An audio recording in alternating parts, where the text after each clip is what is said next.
Good evening, everyone, and welcome to our Education Committee scheduled for February the 8th, 2023. At this point, we're going to have roll call and then salute to the flag, and then we will begin our meeting. Okay, no problem. Mr. Tong? Not here yet. Present. Oh, there, you think, great. Mr. Richardson, Here. Ms. Ivory, Present. Ms. Hoff, Present. Ms. Hopkins, Present. okay, Ms. Cook Henry, Present. and Ms. Boykins. Present. Okay, I will bring the flag up for a salute. Hopefully, can you see? Yes. Awesome. I pledge allegiance To the flag of the United United States States of of America and to its republic for which it stands, Stands. one nation, under God, indivisible, with liberty and and justice. justice for all. Thank you, everyone. Good evening again, and before we get to the education portion of our meeting this evening, we have one item on the agenda, which is a personnel item and is a change of assignment. And the Education Committee meeting of the Board of School Directors, as it is a public action, I'm making a recommended action for a motion to approve the change in assignment as indicated with the salary and prorated by start date for Mr. Robert Kaufman. And the motion has been stated. Is there a second? Second. All in favor? Aye. Aye. Are there any opposes? Thank you for conducting this business this evening, and I will turn the meeting over to Ms. Brown at this time, who will proceed with the presentation for the Education Committee. Good evening and thank you.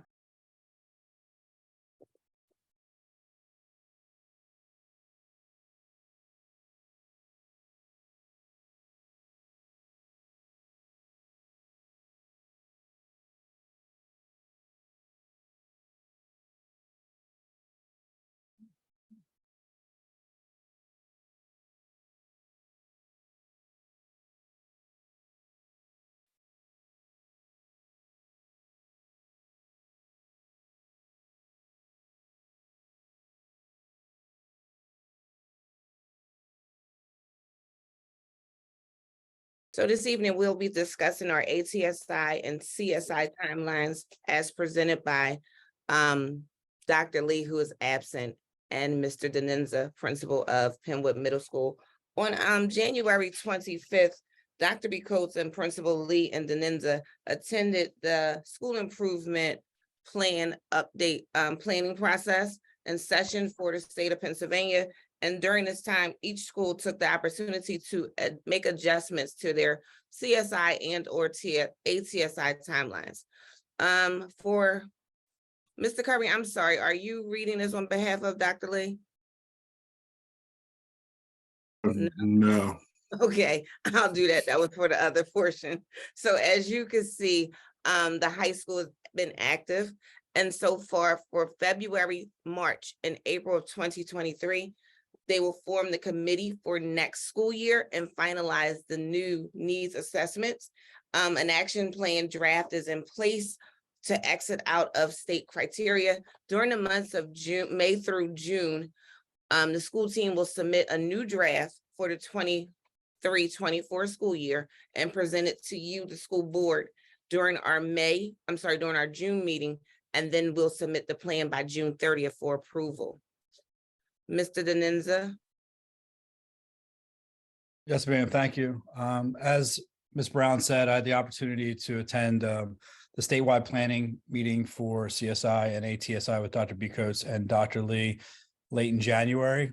There's a lot of similarities between the ATSI plan and CSI plan. And for those of you that don't remember, because I learned this recently, CSI stands for Comprehensive Support and Improvement, not School Improvement, which is something I learned recently. There's a lot of similarities. Our process has already begun. We are sourcing applicants for our steering committee, which is comprised of, school stakeholders like myself and teachers and instructional facilitators, paraprofessionals, but also the community at large. So parents, community members, students are part of the process at the high school level, but not necessarily at the middle school level. We are going to reach out to some families that might have students that might be interested in joining the team. And that steering committee really drives a lot of the planning process. So like ATSI, we do a needs assessment where we look at local and state data. We look at the essential practices provided by PDE, and then we look at key obstacles that may be in our way to success. And we plan action around those things. So in February and March, we will start the steering committee process and needs assessment. Then we will finalize the needs assessment in April. Draft our action plan in May, which is aligned to ESSA and all the tiers of support that is outlined in the ESSA program. And then similar to ATSI in June and July, we will finalize the plan, present to the central office, the board, and then submit for approval in that June 30th timeframe.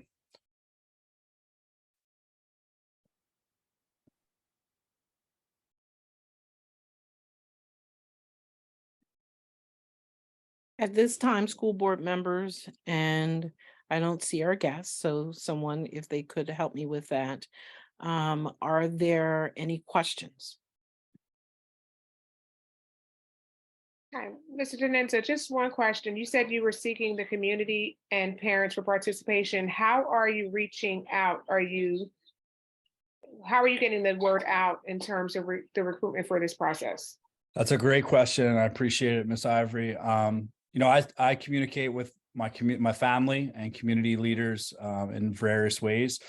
Each Wednesday, I send a parent newsletter out that goes out to about 2,000 email addresses. So we already have a few parents and family members that have, declared their interest in joining. And then I meet with, local officials monthly, police chiefs, council members from, Darby, different stakeholders in the community to ensure that they're aware of the process and give them the opportunity to be involved if they want to.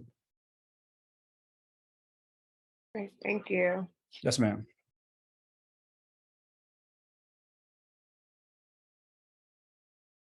Are there any other questions? Ms. Cook Henry, Ms. Lewis in attendees has her hand raised. Can we give her access at this time, Ms. Lewis? Good evening, everyone. Good evening and welcome. Thank you. Thank you for having me. So as far as this plan, I am at the high school. Should I just inquire with Dr. Lee about parents?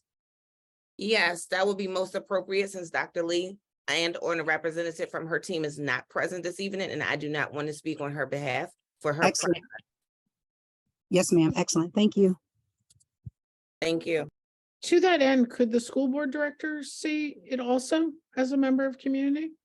Absolutely, I can make the recommendation to include school board members in on the planning process. Don't forget that you each do currently have the school improvement plans for the entire district. I can resend them again, but you might have some minor changes that Principal Denenza or Dr. Lee or any other school team has made over time since our submission to current.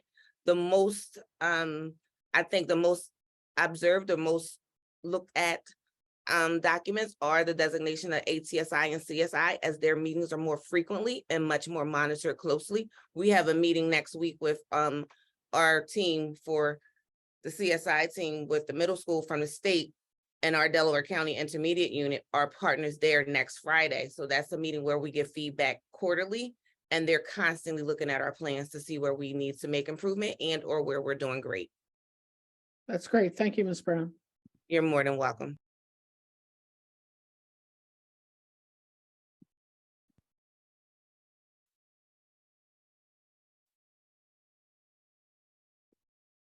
Now we'll move forward into our secondary course pathway project updates. There were a few updates from our last meeting.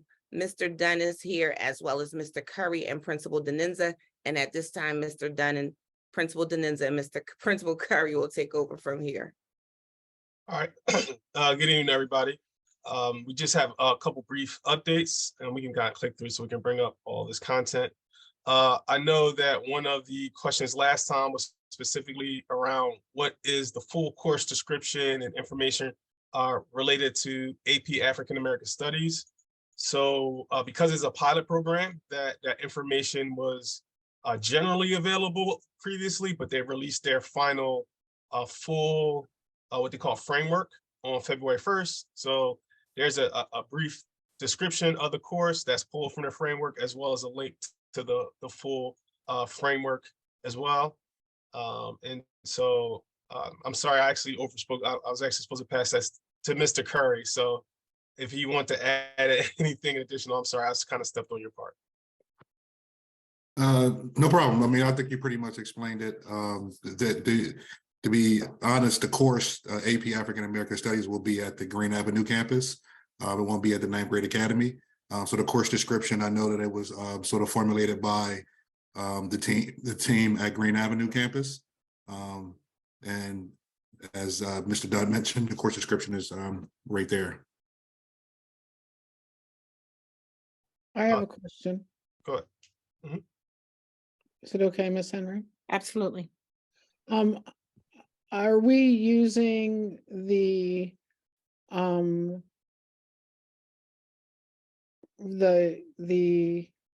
DeSantis version of the African American Studies, or the version before that? Good question. So just to give some context, there was some pushback from state legislators in terms of what content will be included. And so what College Board did as a result is they allocated certain content as optional.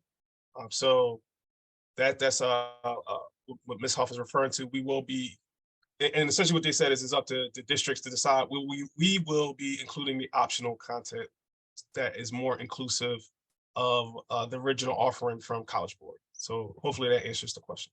Yes, thank you, Mr. Dunn. I Mhm. appreciate that. No Thank problem. you. And for this next part, I'm going to get this part right. This is Mr. Curry's part. He's actually going to be talking about his schedule for course selection.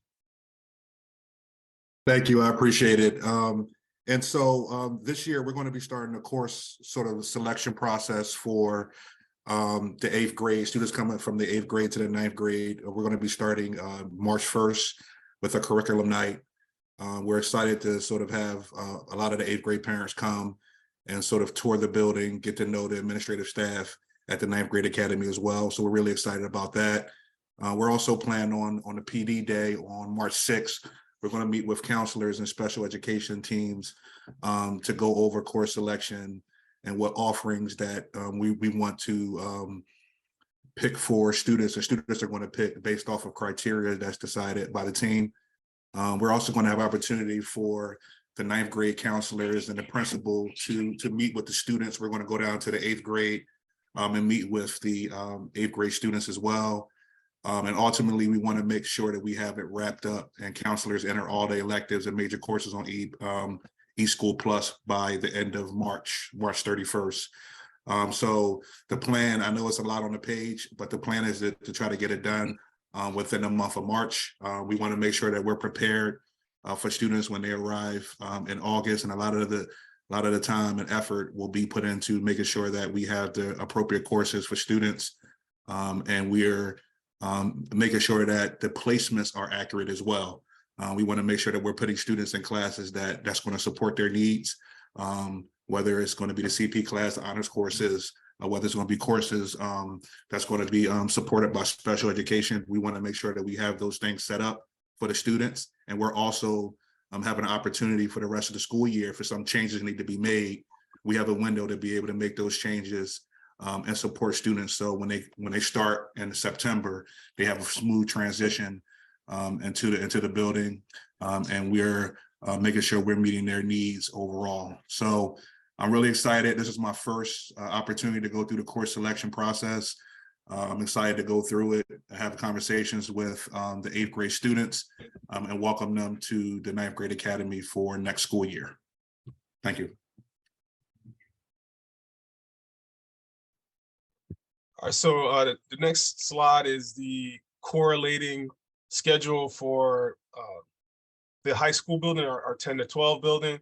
As you can see, many of the elements that Mr. Curry has laid out are present here. It's just a little more accelerated from a time perspective because there's more variability in the 10 to 12 as opposed to entering high school, because all those students essentially are starting at the same place.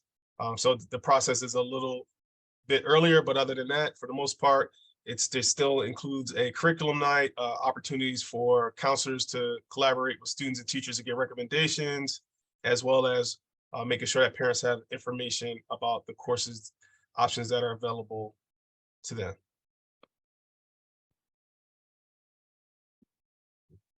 Are there questions from the board or from our guests?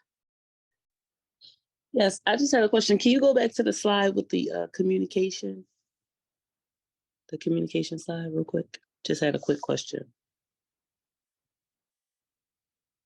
So when you described curriculum night, how what are we doing to like confirm that, like, I guess push parents to come, keep people in the know for curriculum night? That's all I'm saying. So I know for speaking with Warren has a, the principal of the 8th grade, he has a sort of a newsletter email chain that he has for parents. I think he mentioned there's quite a few parents that's on there. We're also doing robocalls. We sent out a letter, a flyer to each parent in the 8th grade as well, to let them know about the curriculum night. And we're also making sure that it's being mentioned during announcements and things of that nature at the 8th grade academy. And again, I'm going to be sending out calls to 8th grade families as well, sort of reminding them about the event and the importance of coming out, learning what's going to be happening at the 9th grade, the courses that's going to be offered. So it's really, really just trying to pump it up and make it exciting for the parents to really come out. I know last year when we did it, we had quite a few parents come out. And so I'm looking forward to, it happening again this year. Mr. Curry, if I may too, one thing I added, and I hope I have your blessing, although I already did it, we incentivize as well. So when I sent out the flyer to our families, I sent it out today, the first one that went out. As most of you know, we use a digital currency called Patriot Coin at the middle school to incentivize, positive behavior and reward students. So anyone that shows up, and this isn't my idea, I know Judy and Rob and Jim did it at the high school last year, a few years back, but any 8th grade family that shows up to the 9th grade academy curriculum night, when their attendance is taken, Rob's going to send that information back down to me, and I'm going to, make sure I reward those students. That way they can use their Patriot Coin to, celebrate themselves by being engaged in their own education. So just wanted to add that in there. Excuse me. Thank you. Thank you. Thank you. I have a question with the increase focus on curriculum. Are the students having a buzz about what's happening with the curriculum changes and the updates and what's going on? And I guess it falls along the lines of what we were just talking about. What can we do to get them as excited about the curriculum? So I know from the 8th to 9th grade perspective, we plan on actually meeting with the students and going over all the new elective choices, and really sort of engaging in like the course descriptions and really like going in, because we're offering like some great courses, especially, in the 9th grade academy, like criminal justice, social justice. Like these are like really courses, psychology. Like these are courses that's really going to change the dynamic of our building. Right now, we don't have that many sort of wide-ranging electives and elective options. So really sort of engaging the students about like, this is what we had, this is where we're going. And I think the opportunity when we go sit down with the plan on visiting the homerooms down at the 8th grade academy and really just hit that home about all the exciting things that they can look forward to. You know, and so that's the plan that we're going to meet with the students, each student, and go over that. Thank you. I just wanted to say that I really like the fact that you're going down to the schools, to the homerooms and having a person there, because what I'm noticing is, you know, we sit in our meetings for education, we see all the things that we're providing and opportunities for our students. And, you know, when I have conversations with certain ones, it's like they don't know about this or they don't know about that. And I think because information is coming over the announcements, they're really not tuning in to the information that's being provided. So I think even having that physical person there in the homeroom explaining, you know, the curriculum is definitely going to be important and a good thing that you're doing, because I think that what they're hearing on announcements is going in one ear out the other. I was talking to one kid about FAFSA night. This year we had 2 FAFSA nights, and she was completely oblivious that we had the FAFSA night. And I'm shocked. I'm like, what? But I think it's just having someone there, you know, to explain. Ms. Ivory, I saw your hand. I was just going to ask, I know I've asked this in other areas of the district. Can we also tap into our social media resource? Because unfortunately, the letters don't always get taken out of the bags and the phone calls are not always answered, but possibly enlisting students to help, you know, boost the social media presence so that way it gets them into it as well as the families. Thank you. Are there any other questions or comments?